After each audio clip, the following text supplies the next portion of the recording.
I think there's something about not even being able to make that mental, emotional transition to being trafficked that puts them in that survival mode. They survive by thinking that in some way they have some control over this, or they are choosing to do it. This episode is brought to you by Kids Not For Sale, an organization that is dedicated to protecting children from sexual abuse in the state of Nevada. For more information about this organization or how you can help get involved, please go to kidsnotforsale.org. Hi, welcome to the Trafficking Free America podcast. My name's Jeremy, and I'm Joy. And we're going to be discussing some more about our abolitionist project series in this season. And today we have a really special interview with Karen. Yes. Now, we're not saying her last name, and there's a reason why. We're actually going to be talking about a program that we at the U.S. Institute kind of offer through another organization. Yes. That provides some really cool technology you're about to hear about.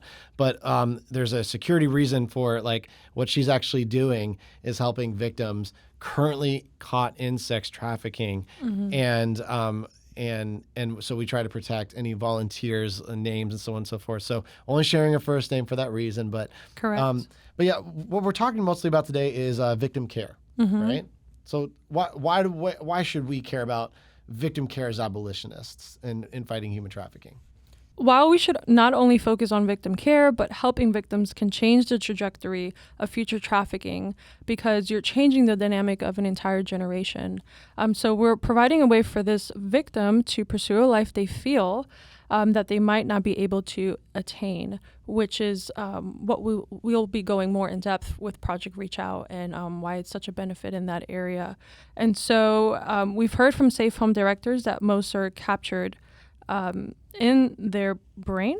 Yeah, something I've heard about when it comes to victims, someone caught in a life, is like, the reality is most times in human trafficking, it's not someone who's like forced or captured per se, but it's like they're captured in their own mind. Like they have these chains in their own mind, and how just letting somebody know that they have a way out is sometimes brand new news to them. Right. In a sense of like, I know that there is a way out, but that it's not very attainable for me, right?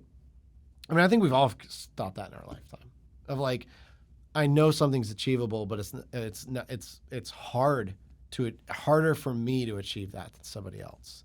And so thus I'd rather do something that's more natural to me, something that's matches my environment, something easier. Right. I think since it's a pattern, since a very young age, it's hard for them. It's foreign when somebody's saying, hey, I would like to provide you some resources here. They're comfortable in that lifestyle of saying, this is all I know. Basically, I'm on survivor mode. This is how I know how to survive.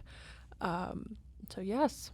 And that's why as we think about victim care, as we try to end human trafficking. I mean, I also want to say this. I think so many times we think of fighting human trafficking as only victim care, and that's also a mistake.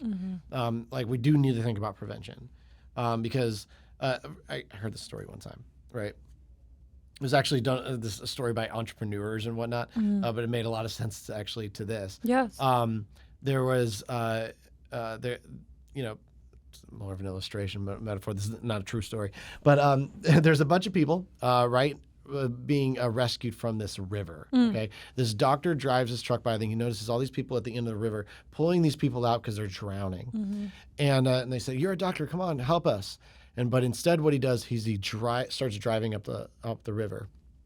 And they yell at him like, "Why are you doing that? The people are right here drowning." And he goes, "Well, I'm trying to figure out who's throwing him in the river." Right? Because that's kind of what's happening. That's kind of that prevention mindset. But we shouldn't let people drown either. Absolutely not. And just what as you said, like helping that generation, right? That is another prevention tactic of just like changing lives, changing families forever is possibly what we could be doing. Right. But we're not always the hero of the story, are we? No, we're not. And that's why, again, having that team of individuals really just raising awareness on this epidemic and wanting to take part in this in their local community, again, would be beneficial. So, Yeah, it's planting seeds as much as absolutely. possible. Yes. So I want to give a little bit of an introduction to Karen and Project Reachout. So Project Reachout is like a program that the U.S. Institute created using this a particular technology, and Karen's going to tell us about it. But the basics of it is use this technology to text message people that are currently have given their number out as a sex ad. Yes. Okay, so like there are people who can literally find prostitutes and those who are being trafficked, like actually advertising themselves for sex, usually as an escort or something like that.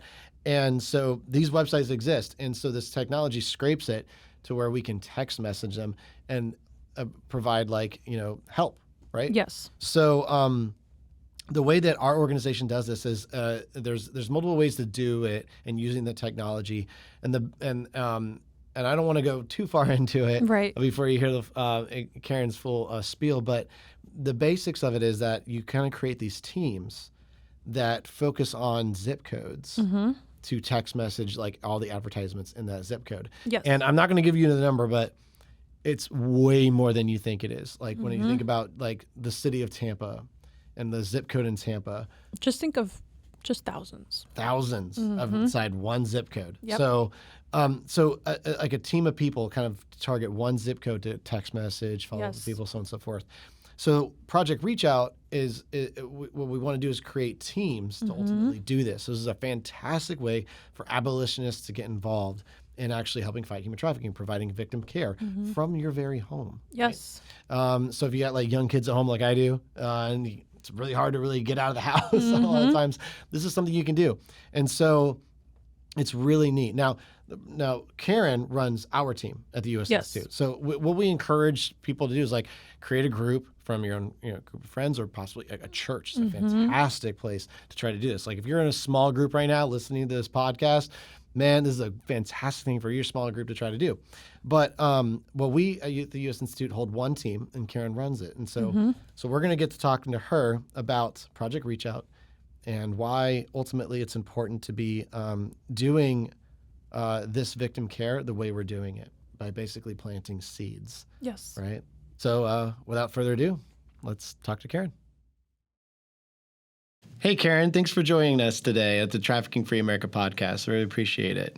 Thanks for having me. So, Karen, this is kind of interesting. Normally what we're doing is bringing in, other organizations that represent, these four pillars that we're talking about, such as having our abolitionists and volunteers and people who want to make a difference in fighting human trafficking to get involved with foster care agencies or get involved with pregnancy care centers or as well as safe homes.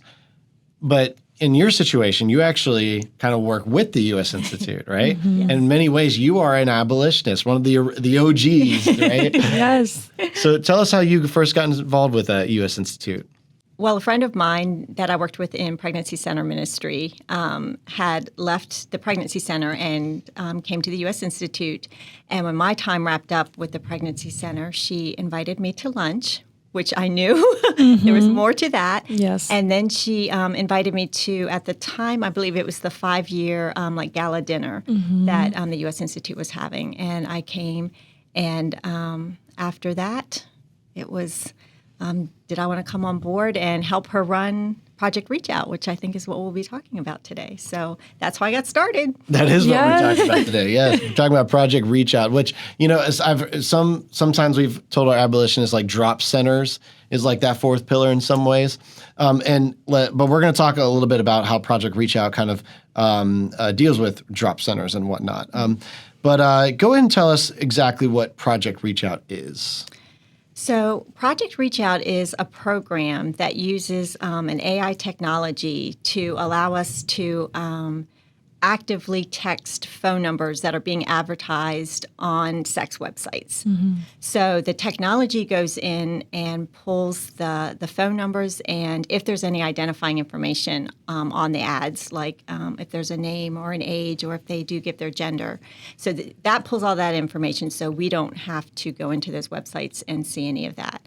And then we send out bulk text. So we can text these individual numbers, offering them resources and connections to local organizations.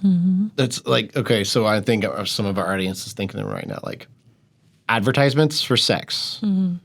Like, Yes. without being specific, where are these happening? Do you want the names of some of the specific websites? I kind of don't. Okay. I was going to say, I try honest. usually not to. Yeah. to Well, I mean, give that. is it dark web? Is it like, are these websites easy to find? Yes. Yes. They're not. I mean, and we get that information too. So when we go to do the text, whatever information the program has pulled, we are able to see. So we do see the different websites, and yeah, they're just a www. And So, I know one of them is. I'll say one of them because it's kind of known, and I think it's been shut down from at least what I thought is like Backpage. Right. Like it was almost like this. I've heard it described as like a Yelp page for like, sex ads almost. And they were kind of taken down when the FOSTA SESTA thing came out. It was like, hey, yep, now we have a law to like make sure you can't do this. right. How are sex ads? How are you able to get away with sex ads? They kind of advertise them as like personal ads.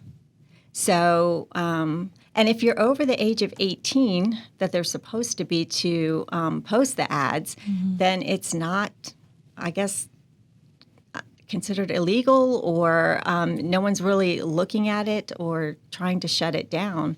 Because I'm even thinking of the names of the different websites, and it is kind of through like a personal ad type of setup. I believe that the reason why it's considered not to be illegal per se is kind of how they're saying it, Yes. right? Like escort or something like Yes. that. And like for example, when I was in Las Vegas with the Kids Not for Sale, when we were doing some stuff over there, we saw like billboards and stuff like that advertising escorts. I'm like, hold on, that's allowed? And they're like, it's allowed to be advertised. It's not allowed to be done. And so you have to be caught in the act. I'm like, yeah, nice little loophole there. So Yeah. anyway, so that's I wanted our audience to kind of understand, hold on, why is that even allowed? Yep. That's probably it's one of the things we're fighting, right? Is like, let's understand this. So but for what you're doing in Project Reachout, like what as you've seen some of these people that you've interacted with, like you kind of alluded to, like they're supposed to be 18 or older. What is often the situation that you're seeing? I mean, most of who we are texting, at least it does say that their age. If we ask, then they've been over 18, but we have had some who have told us that they were underage, and then obviously that totally changes our conversation and where we go with that as far as, reporting and trying to get them safe. But we don't ask a lot of those types of questions, at least initially in the conversation, because we're trying to build a relationship. And they can become suspicious very quickly if we start asking too many. They may think you're a cop or something like that. Yes, yes, yeah. So, okay, so backing up maybe a little bit, what are you trying? What is your goal as you scrape these ads and then text these individuals? What is your goal? The goal is really ultimately, I think the goal is to let them know that there are people out there who care and that there are organizations and resources. One of the things about Pro is they don't have to self-identify as being trafficked. They don't have to go out and actively look for resources themselves.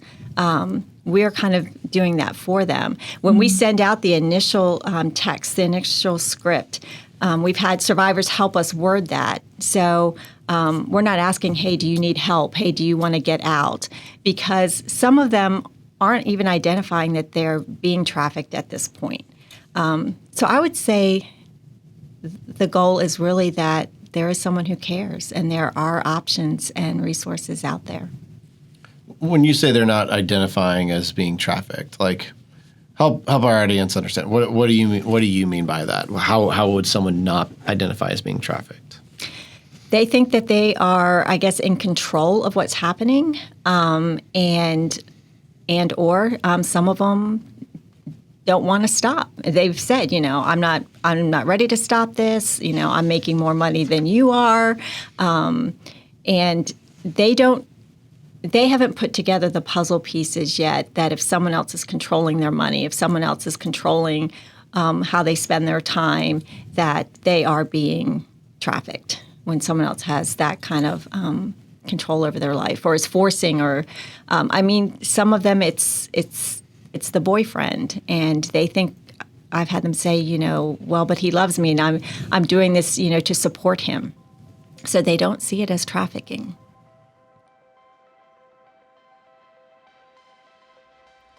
At the U.S. Institute, we strongly believe that Christ has called the church to step forward in fighting human trafficking. Of course, you've probably wondered, yes, but what can I do now? Well, the U.S. Institute has a program that is perfect for a church group for you to join, and that is called Project Reachout. Project Reachout is a program that provides assistance to victims currently being sold for sex in our country. Through a specified program, we are able to directly reach these victims and point them to resources, opportunities, and help. Through this program, we have witnessed many seeds planted and victims become survivors who are seeking restoration. With your help, we can reach more at a rapid rate, showing women, children, and men that they do have other choices in life and that they can become free of this bondage that the father of lies have painted for them. Join us by signing up at USIAHT.org/abolitionist, and make sure to mention in the sign-up form that you are interested in Project Reachout. We want to thank you so much for your support and heart to end human trafficking in America. And now, back to the episode. Do you think there's just, it's almost like this mentality that they're surviving, and I think there's something about not even being able to make that mental, emotional transition to being trafficked that puts them in that survival mode. So they survive by thinking that in some way they have some control over this, or they are choosing to do it, and are taking pride. She generally felt good about being able to provide for her boyfriend by doing this.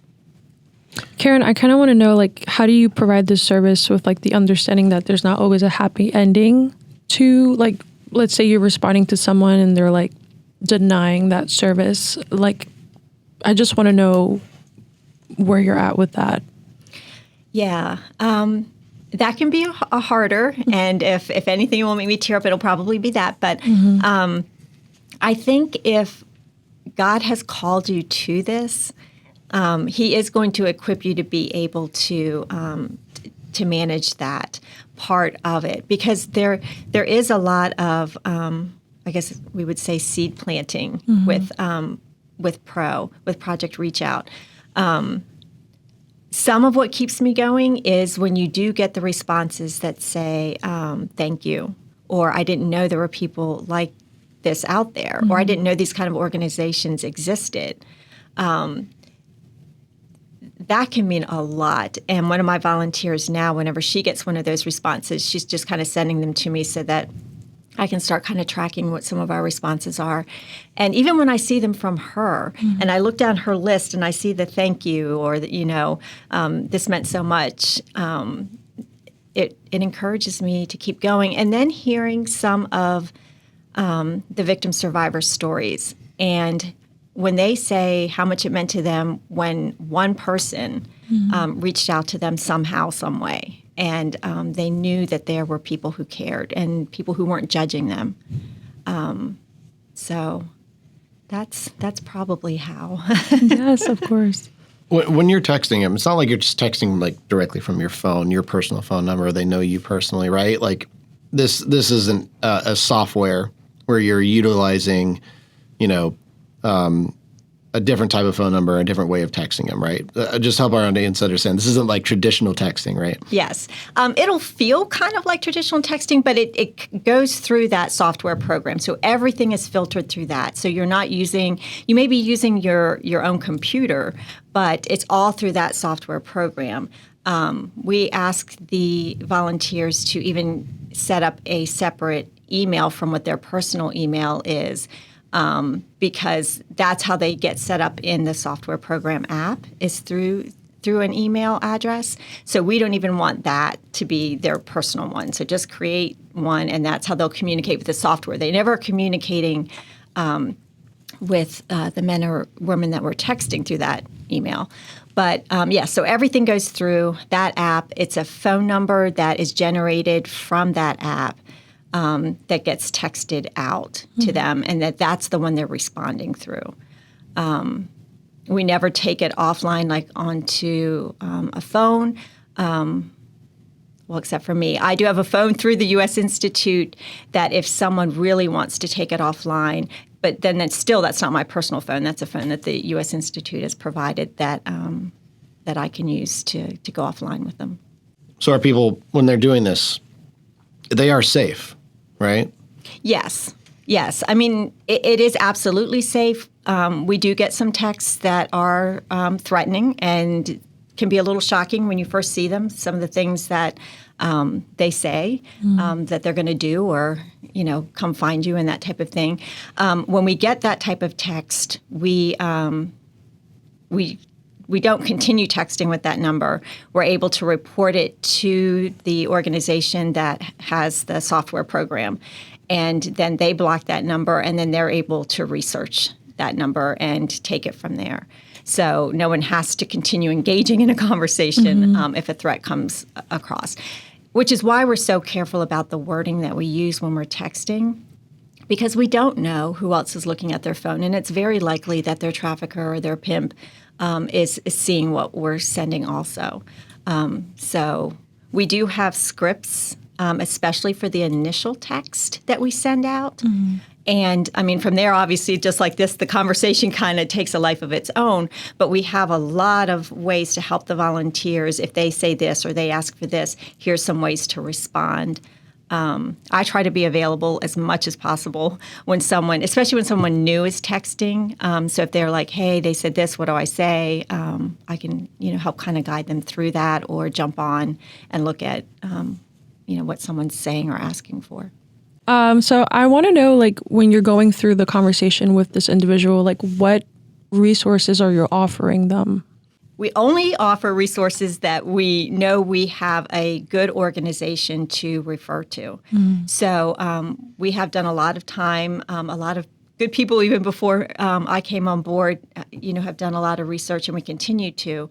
So a lot of them are looking for housing or housing programs. And those are more the long-term programs. And we do try to clarify that, are you looking to, get out of the life? Because that's what those housing programs are really geared towards. Some aren't, and they're just looking for, a place to stay, especially if they're working the hotels and motels. And once they have to be out in the morning, they have no place to go. So they're looking for a different type of resource. Food. Job or job training, because that's what some will be. I do this to survive. I do this to provide.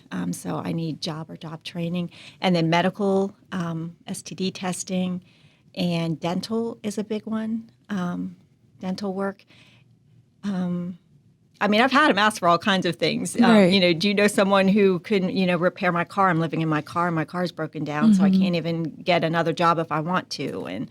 And so some of them, it's legal issues that's going to kind of be a barrier for them being able to move forward. And so thankfully we have a lot of resources locally, and we've even built out across the U.S. because we find, even though their ad may be here in Florida, when the program, finds the phone number on the sex website, but by the time we're texting them, they've already moved on or been moved on. So they'll be like, I'm not in Tampa anymore. I'm in Louisiana. Can you still help me?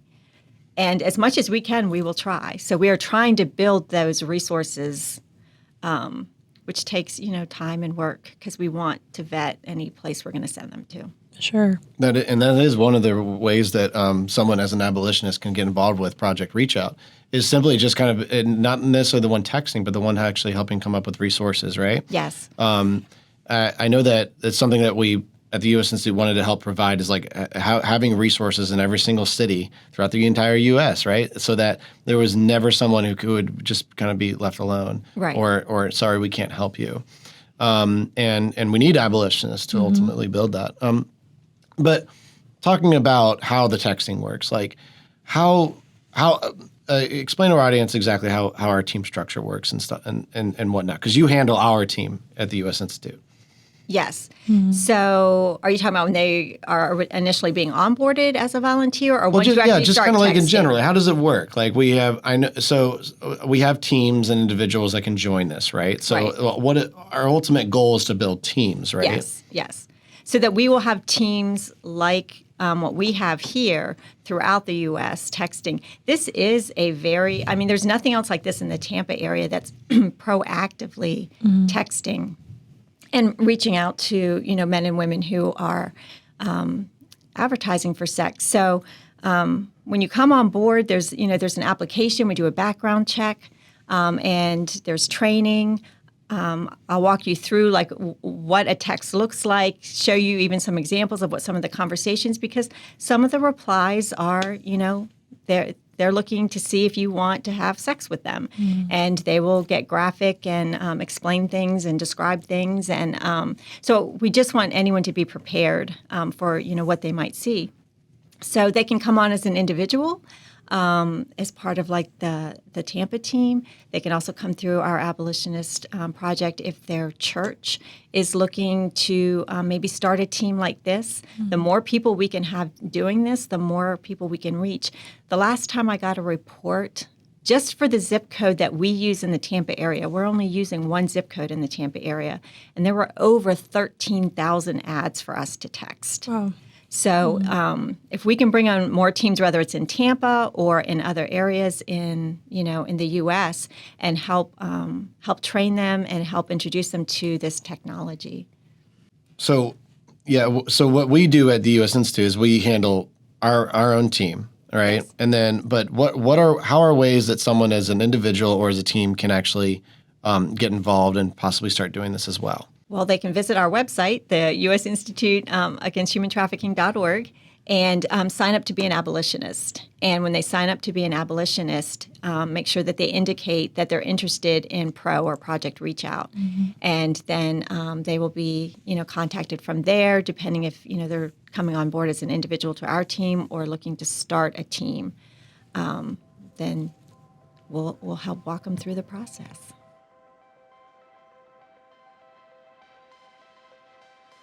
Thank you for listening to this episode. This podcast is brought to you by supporters that are helping fund the awareness and education about human trafficking in the United States. In this episode, we would like to thank Elder Naharo, Christina Benedict, Amanda Dumas, and, my apologies if I mispronounce this name, Katia Ventura D'Amito. If you would like to help support the Trafficking Free America podcast, which is brought to you by the U.S. Institute Against Human Trafficking and Kids Not for Sale, please click on the link below in our description.